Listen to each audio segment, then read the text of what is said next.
Hello students, good morning to all of you. Today we will discuss about next chapter forms of market. आज हम discuss करेंगे next chapter forms of market. Market के forms क्या हैं. तो सबसे पहले what is the meaning of market. Market क्या होती है. अगर हम किसी इंडिविजुअल से जनरली बोले कि what is the meaning of market, तो मार्केट कहेगा मार्केट क्या हो सकती है. Market would be a shopping complex. Market would be a shopping complex, but for our economic students it is not correct. It is not correct. एक economic students के लिए क्या नहीं है, correct नहीं है. Now market is not a geographical area. Now market is not a geographical area where buyers and sellers are meet and contact to each other for buying and selling of goods and services. एक economic students के लिए geographical area ऐसा नहीं है कि market है एक कोई पर्टिकुलर नेम है जहां पर बायर्स हैं सेलर्स हैं दोनों मिलते हैं, वहां कांटेक्ट होता है और वो बाइंग या सेलिंग कोई कुछ खरीदते हैं या फिर सेल करते हैं. वो केवल मार्केट नहीं है. मार्केट तो कुछ भी हो सकती है. आज के टाइम में बात करें तो आज तो ई मार्केट है जहां पर बायर और सेलर्स हैं, दोनों एक दूसरे से मीट ही नहीं करते, उनको कोई ज्योग्राफिकल एरिया ही नहीं है, फिर भी वो क्या है, मार्केट है. फिर भी क्या है, मार्केट है. तो सबसे पहले है कि कॉन्सेप्ट ऑफ मार्केट. मार्केट होता क्या है.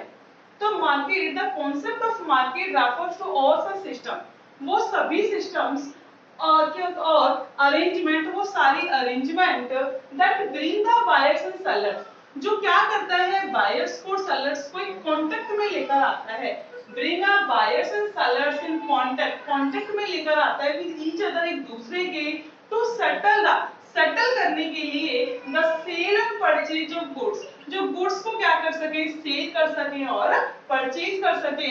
It does not refers to any shopping complex. इसको आप कोई भी शॉपिंग कॉम्प्लेक्स को मार्केट नहीं कहोगे. तो ध्यान रहेगा कि market for economic students, market का जो मीनिंग है वो बिल्कुल डिफर है.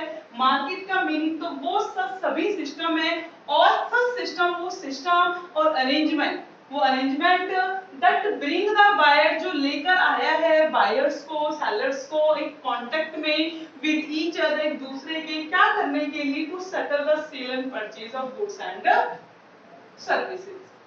अब है कि फॉर्म्स ऑफ मार्केट. मार्केट के फॉर्म्स क्या हैं, कितने टाइप्स की मार्केट होती है. तो मार्केट जनरली होती है टू टाइप्स की. First market is perfect market, second होती है imperfect market. Perfect competition market and imperfect competition market. तो what is the meaning of perfect competition, what is the meaning of imperfect competition. तो देखो perfect competition perfect ही है. Imperfect के अंदर एक ही types की मार्केट्स होती हैं, जिसमें है monopoly market, monopolistic competition market and oligopoly market. तो कौन सी इम्परफेक्ट में, monopoly market, monopolistic competition market and oligopoly market. अब है सबसे पहले perfect competition. What is the meaning of perfect competition market. तो perfect competition market refers to those market where there are large numbers of buyers and sellers. There are large numbers of buyers and sellers deals with homogeneous product. Deals with homogeneous product, and here market prices are determined by the market force through the demand and supply. Market determined by the market force through the demand and supply.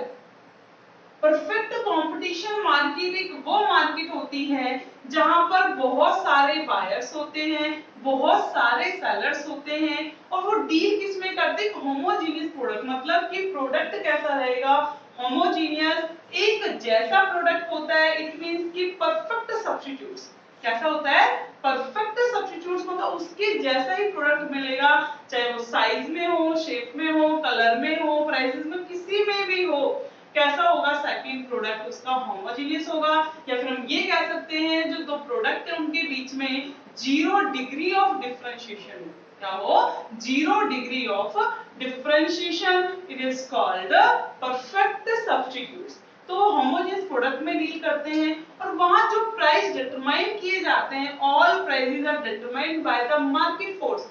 यहाँ prices को determine कौन करता है, market force करता है.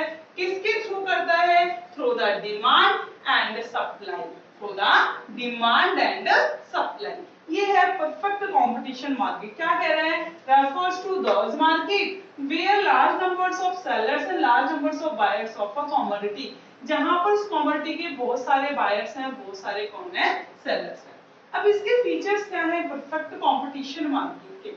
तो features में है परफेक्ट कंपटीशन में, first is large numbers of small buyers and sellers of commodity, जहां पर commodity के क्या है? बहुत सारे buyers हैं, बहुत सारे क्या हैं? sellers हैं। It means the individual buyer cannot influence the market demand, individual sellers cannot influence the market supply। यहाँ पर क्या होगा? देखो जहां बहुत सारे buyers हैं, बहुत सारे sellers हैं, it means एक अकेला कंज्यूमर क्या नहीं कर सकता? मार्केट डिमांड को इफेक्ट नहीं कर सकता। अकेला कंज्यूमर मार्केट डिमांड को क्या नहीं कर सकता? इफेक्ट नहीं कर सकता। और अकेला सेलर्स क्या नहीं कर सकता? मार्केट सप्लाई को इन्फ्लुएंस नहीं कर सकता। कैसे? अगर देखो एक कमोडिटी है, उसके बहुत सारे बायर्स और सेलर्स, फॉर एग्जांपल एक कोलगेट का हम एग्जांपल लेते हैं। कोलगेट को खरीदने वाले मार्केट में बहुत सारे बायर्स मिल जाएंगे और बहुत सारे सेलर्स मिल जाएंगे। अगर एक बायर ये कहते हैं कि मैं कोलगेट को परचेज नहीं करूंगा, तो क्या डिमांड इफेक्ट होगी? एक अकेले के डिमांड ना करने से क्या डिमांड के ऊपर कोई इफेक्ट पड़ने वाला है? कोई इफेक्ट नहीं पड़ने वाला। क्यों? क्योंकि बहुत सारे ये नहीं करेगा, कोई दूसरा करेगा। इट मींस कि डिमांड के ऊपर कोई इफेक्ट नहीं पड़ेगा। वहीं अगर कोई प्रोड्यूसर ये कहे कि मैं कोलगेट को सेल नहीं करूंगा, तो सेल मत करो, बहुत सारे कौन है? सेलर है मार्केट में कोलगेट को सेल करने वाले। इट मींस एक अकेला बायर और अकेला सेलर क्या नहीं कर सकता? ना तो मार्केट डिमांड को, ना ही वो मार्केट सप्लाई को इन्फ्लुएंस कर सकते हैं। और यहाँ पर क्या होगा? जो प्राइस डिटरमाइन किए जाते हैं through the demand and supply force के थ्रू क्या किए जाते हैं? वो डिटरमाइन किए जाते हैं। यहाँ पर क्या होता है कि जो प्राइसेस होते हैं, प्राइसेस कैसे होते हैं? कांस्टेंट। इसका मतलब है कि कांस्टेंट प्राइसेस के ऊपर एक प्रोड्यूसर कितनी भी सप्लाई कर सकता है और एक बायर कितनी भी डिमांड कर सकता है। तो यहाँ जो डिमांड कर्व है परफेक्ट कंपटीशन के अंदर, ये क्वांटिटी हो गई एंड प्राइसेस। तो यहाँ जो डिमांड कर्व होगा, वो डिमांड कर्व कैसा होता है? Perfectly inelastic, perfectly elastic nature का। किस नेचर का है? Perfectly elastic. क्योंकि प्राइस कैसे होते हैं? कांस्टेंट होते हैं। इन कांस्टेंट प्राइसेस के ऊपर एक कंज्यूमर कितनी भी डिमांड कर सकता है। इसलिए यहाँ बोला जाता है ईडी कैसी होती है? इनफाइनाइट। ईडी कैसी होती है? इनफाइनाइट। क्योंकि यहाँ जो प्राइस डिटरमाइन किए जाते हैं, उनको कौन डिटरमाइन करता है? Market force. मार्केट फोर्स या फिर ये कि इंडस्ट्री प्राइसेस को क्या करती है? फिक्स करती है। और फर्म क्या होती है? Price taker. देखो प्राइसेस को बनाती कौन है? मार्केट। मार्केट ने प्राइसेस बनाए through the demand and supply. देखो ये प्राइसेस, ये क्या है? डिमांड कर्व, और ये क्या है? Supply curve. ये प्राइसेस है प्रीवेल्ड मार्केट के अंदर। ये प्राइस किसने फिक्स कर दिए? इंडस्ट्री ने। ये प्राइस किसने फिक्स कर दिए? इंडस्ट्री ने। इन प्राइसेस को मानने वाली कौन है? ये फर्म है। ये फर्म का डिमांड कर्व है। फर्म इन्हीं फिक्स प्राइसेस के ऊपर कितनी भी क्या करेगी? सप्लाई है, ये क्या नहीं कर सकती? प्राइसेस को चेंज नहीं कर सकती। क्लियर हो गया? तो इसकी इम्प्लीकेशंस क्या हो जाएंगी? Large numbers of buyers and sellers की। यहाँ पर जो डिमांड कर्व है कैसा होता है? परफेक्टली इलास्टिक होता है। ईडी इनफाइनाइट होती है। ईडी कैसी होती है? इनफाइनाइट। फिक्स प्राइस के ऊपर बायर्स कितनी भी क्या कर सकते हैं? डिमांड कर सकते हैं। सेलर्स क्या कर सकता है? प्रोडक्ट की सप्लाई कर सकता है। यहाँ पर एक इंडिविजुअल बायर्स और सेलर्स क्या नहीं करेंगे? ना तो डिमांड को, ना ही सप्लाई को इन्फ्लुएंस करेंगे।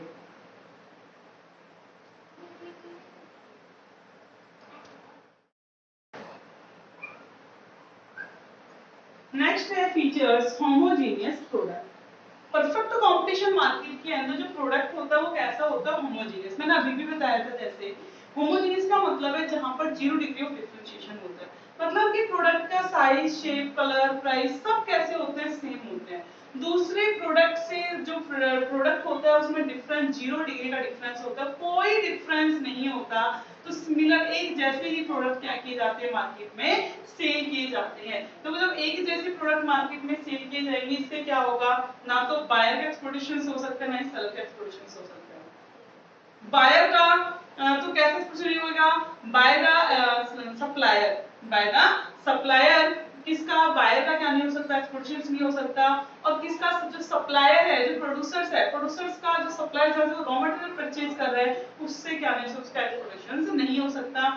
इससे क्या होगा कि वहां पर जो जीरो डिग्री ऑफ डिफरेंशिएशन होगा कि वहां पर फिर कोई भी प्राइस कॉम्पिटिशन नहीं होगा, प्राइस वॉर नहीं होगा। फिर है परफेक्ट नॉलेज।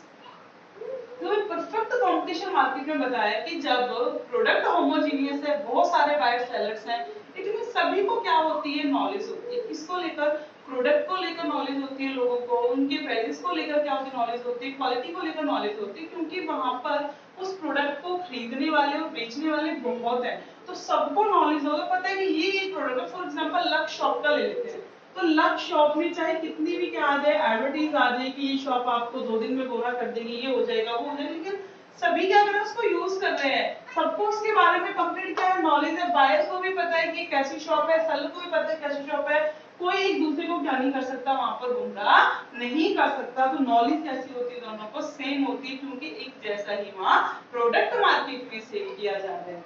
फिर है freedom of entry and exit, ये बहुत इंपॉर्टेंट पॉइंट्स है। देखो freedom of entry and exit, perfect competition market के अंदर जो फर्म्स होती हैं, फर्म्स को किसके अंदर, इंडस्ट्री के अंदर एंटर करने की और एग्जिट करने की फुल्ली परमिशंस होती है। अब एंटर करने और एग्जिट करने की परमिशन कैसे होगी, देखो एंटर का मतलब है, एंट्री कब कोई भी फर्म इंडस्ट्री में कब मिलती है, इंडस्ट्री और फर्म के बीच का डिफरेंस तो सभी को पता है भाई। इंडस्ट्री तो क्या होती है, ग्रुप ऑफ फर्म होती है, इंडस्ट्रीज क्या होती है, a group of firm is called industry, और फर्म एक इंडिविजुअल यूनिट्स होती हैं। तो कह रहे हैं कि यहाँ पर फर्म्स को इस इंडस्ट्री में एग्जिट होने की, यहाँ से निकलने की और इसमें एंट्री करने की क्या होगी, फुल्ली परमिशन होगी। अब फुल्ली परमिशन कैसे होती है, अगर देखो फर्म कहाँ है, इस इंडस्ट्री में काम कर रही है, क्या कर रही है, यहाँ पर काम कर रही है, उसे क्या हो रहा है, लगातार लॉस होता जा रहा है, क्या होता जा रहा है, लॉस होता जा रहा है। उसे लग रहा है कि मैंने यहाँ फैक्टर लगाया, मुझे लगातार लॉस हो रहा है, क्योंकि प्राइसेस फिक्स है, फिक्स प्राइस पर ही क्या करना है, उसे प्रोडक्ट को सेल करना है मार्केट में। प्राइसेस को फर्म तो चेंज नहीं कर, इंडस्ट्री तो चाहे तो चेंज कर ले, बट डिमांड सप्लाई में जैसे चेंज होगी तो चेंज कर लेगी, बट फर्म प्राइसेस को क्या नहीं कर पाएगी, चेंज नहीं कर पाएगी, और उसे क्या हो रहा है, लगातार लॉस हो रहा है। तो उसको क्या करेगी, वहां से इंडस्ट्री से एग्जिट हो जाएगी, कहेगी मुझे अभी छोड़कर जाना है, क्योंकि उस अकेले के छोड़ जाने से क्या नहीं होगा, मार्केट के ऊपर ज्यादा इफेक्ट नहीं पड़ेगा, क्योंकि बहुत सारे कौन है वहां पर, प्रोड्यूसर्स हैं, बहुत सारे सेलर्स हैं उसको सेल करने वाले। और फिर दूसरा एंट्री कब करते हैं, उसे लगता है कि भाई इस मार्केट में तो बहुत ज्यादा मुनाफा हो रहा है, बहुत ज्यादा प्रॉफिट हो रहा है, तो मुझे क्या करना चाहिए, अपने रिसोर्सेज को यही लगाना चाहिए, तो वो इन्वेस्टमेंट कर सकती है। क्या कर सकती है, इन्वेस्ट, मतलब कि इस फर्म्स को इंडस्ट्री में क्या करने की, एग्जिट करने से करने की, इसमें एंट्री करने की क्या होती है, फुल्ली परमिशन होती है, कोई भी बैरियर्स नहीं होते। ठीक है, अब है नेक्स्ट हमारा फिफ्थ, इंडिपेंडेंट डिसीजन मेकिंग। यहाँ पर जो डिसीजंस लिए जाते हैं वो कैसे होते हैं, इंडिपेंडेंट, मतलब कि जो इंडस्ट्री जो प्राइस डिटरमाइन कर रही है वो इंडिपेंडेंटली क्या कर देती है, प्राइस को फिक्स कर देती है। दूसरा फर्म है, फर्म को तो पता है जो प्राइसेस इंडस्ट्री ने फिक्स कर दिए उसी प्राइसेस के ऊपर क्या करना है, प्रोडक्ट को मार्केट में सेल करना पड़ेगा। तो यहाँ पर वो कोई डिसीजंस लेती है रिगार्डिंग प्राइसेस, रिगार्डिंग प्रोडक्शंस, वो फ्रीली कोई डिसीजंस ले सकती है, उसके ऊपर कोई बाउंडेशंस नहीं होती। मार्केट में अगर क्या नहीं है, डिमांड नहीं है, तो वो सप्लाई कम कर सकती है, मार्केट में डिमांड ज्यादा है तो सप्लाई बढ़ा सकती है, प्राइसेस के अकॉर्डिंग क्या सॉरी डिमांड के अकॉर्डिंग प्राइसेस को चेंज कर सकती है। डिमांड बहुत ज्यादा कर रहे हैं लोग लेकिन सप्लाई नहीं कर पा रहे तो प्राइसेस को बढ़ा देगी। अगर डिमांड क्या है, कम है, क्या मार्केट में डिमांड कम है, सप्लाई ज्यादा है, तो प्राइसेस को डाउन कर देगी, जिससे लोग क्या करते हैं, डिमांड प्राइसेस सॉरी जो डिमांड करना स्टार्ट कर दे प्राइस पर, मतलब कि अपना प्रॉफिट वो अर्न कर सकते हैं। इसी कारण से कहते हैं कि परफेक्ट कंपटीशन के अंदर जो मार्केट होती है वो हमेशा नॉर्मल प्रॉफिट गेन करती है। कौन सा प्रॉफिट गेन करती है, नॉर्मल प्रॉफिट का मतलब होता है where TR is equal to TC, जहां टोटल रिवेन्यू टोटल कॉस्ट के बराबर होता है, एवरेज रिवेन्यू एसी के बराबर होता है। ये कॉन्सेप्ट आपके लिए थोड़ा सा अलग है क्योंकि ये प्रोड्यूसर इक्विलिब्रियम में था, प्रोड्यूसर इक्विलिब्रियम आपके सिलेबस से डिलीट कर दिया गया, मैंने वो चैप्टर नहीं कराया क्योंकि वो सिलेबस में नहीं है। प्रोड्यूसर इक्विलिब्रियम तो वहां था, ये नॉर्मल प्रॉफिट जो एक फर्म होती है, परफेक्ट कंपटीशन मार्केट होती है, वो हमेशा नॉर्मल प्रॉफिट को अर्न करती है। देखो अब ऐसा क्यों है, देखो जिसमें ये वाला पॉइंट बोला था फ्रीडम ऑफ एंटरप्राइजेस। सपोज एक इंडस्ट्री है, उसमें क्या हो रहा है, बहुत ज्यादा प्रॉफिट हो रहा है, बहुत ज्यादा प्रॉफिट आ रहा है, तो जैसे एक नई फर्म आएगी मार्केट में, भाई फर्म को फ्रीडम है, वो फर्म क्या होगी मार्केट में एंटर करेगी। जैसे एंटर करेगी तो सप्लाई बढ़ेगी, और सप्लाई जब बढ़ेगी तो सप्लाई क्या हो जाएगी,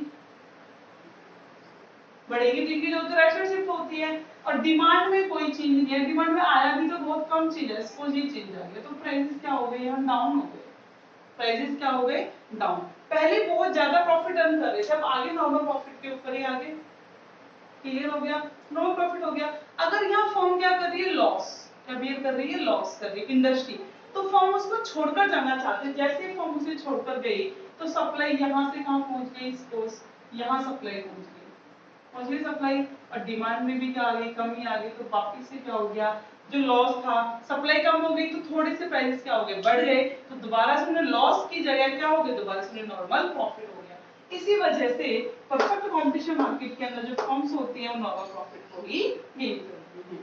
अब है परफेक्ट मोबिलिटी, यहाँ पर परफेक्ट मोबिलिटी का मतलब है कि जो फ्लेक्सिबिलिटी होती है रिसोर्सेज में, जहां उन्हें ल्यूक्रेटिव प्राइसेस लगते हैं, जहां कैसे लगते हैं ल्यूक्रेटिव प्राइस, वो वहां रिसोर्सेज को एक जगह से निकाल कर दूसरी जगह शिफ्ट कर सकती है, उसके ऊपर कोई बाउंडेशन नहीं होती, क्योंकि इतना ज्यादा इन्वेस्टमेंट करके वो क्या एस्टेब्लिश नहीं हुई है, फर्म है छोटा मोटा इन्वेस्टमेंट करके वो एस्टेब्लिश हुई है, उसे लगता है मुझे यहाँ लॉस हो रहा है, वहां से रिसोर्सेज को लगाकर जहां उसे प्रॉफिट होने वाला है, क्योंकि हर जगह प्राइसेस कैसे सेव हो, वहां पर क्या कर सकती है, अपना बिजनेस सेटअप कर सकती है। फॉर एग्जांपल आप क्या करते हो, आपके पास कोई भी किराने का स्टोर है, आपको लगता है कि आप अभी सपोज आपकी जो शॉप है वो एक तो बैकवर्ड एरिया के अंदर है, वहां पर क्या नहीं हो पा रहा है, आपके जो प्रॉफिट नहीं हो पाता, आप क्या करोगे, वहां से शॉप को बंद करो, क्योंकि आपको पता है प्राइस सेम है, चाहे आप इसको डेवलप्ड एरिया में सेल करो या डेवलपिंग में करो, कहीं भी करो प्राइस सेम है। तो आप डेवलप्ड एरिया में करोगे तो डिमांड ज्यादा होगी, आपने वहां से रिसोर्सेज निकाले, सपोज आपने मेन मार्केट में अपनी शॉप ओपन कर ली, तो वहां आपको क्या हो जाएगा, अच्छा प्रॉफिट हो जाएगा। मतलब वो कैसे होते हैं, परफेक्ट मोबिलिटी होती है, क्योंकि प्राइस सेम है, प्राइस कैसे है, सेम। फिर नो एक्स्ट्रा ट्रांसपोर्टेशन कॉस्ट, इसमें कोई भी एक्स्ट्रा ट्रांसपोर्टेशन कॉस्ट नहीं लगती। अब ऐसा नहीं है कि मैगी का पैकेट है, आपने क्या किया, यहाँ पर आपको सपोज धारणा केंद्र को कितने मिल रहा है, वो 10 रुपीज में मिल रहा है, आप ये कहोगे मैं शॉपिंग मॉल में जाता हूँ, वहां पर परचेज करता हूँ, वहां आपको 15 में 20 मिलेगा, नहीं भाई, कितने में मिलेगा, 10 रुपीज में मिलेगा। भिवाड़ी में जाओ, दिल्ली में जाओ, रिवाड़ी में जाओ, कहीं भी परचेज करोगे आप उसको 10 रुपीज में ही मिलेगा। इवन जबकि आपने वहां से आपका क्या लगा है, जो आपका फेयर है, फेयर लगा है, आपका फ्री लगा है, बट आप फिर भी क्या नहीं करोगे, प्राइसेस को नहीं बढ़ा सकते, ट्रांसपोर्टेशन कॉस्ट नहीं लगा सकते। क्यों? क्योंकि यहाँ बायर को, सेलर्स को, सभी को परफेक्ट नॉलेज है और प्रोडक्ट कैसा है, होमोजेनियस है, इसलिए इसके ऊपर कोई भी ट्रांसपोर्टेशन कॉस्ट नहीं लगती। जो प्राइस मार्केट में एक बार प्रीवेल हो गया, उसी प्राइस के ऊपर क्या किया जाएगा, प्रोडक्ट को सेल किया जाएगा। क्लियर हो गया? तो ये थी हमारी परफेक्ट कंपटीशन मार्केट।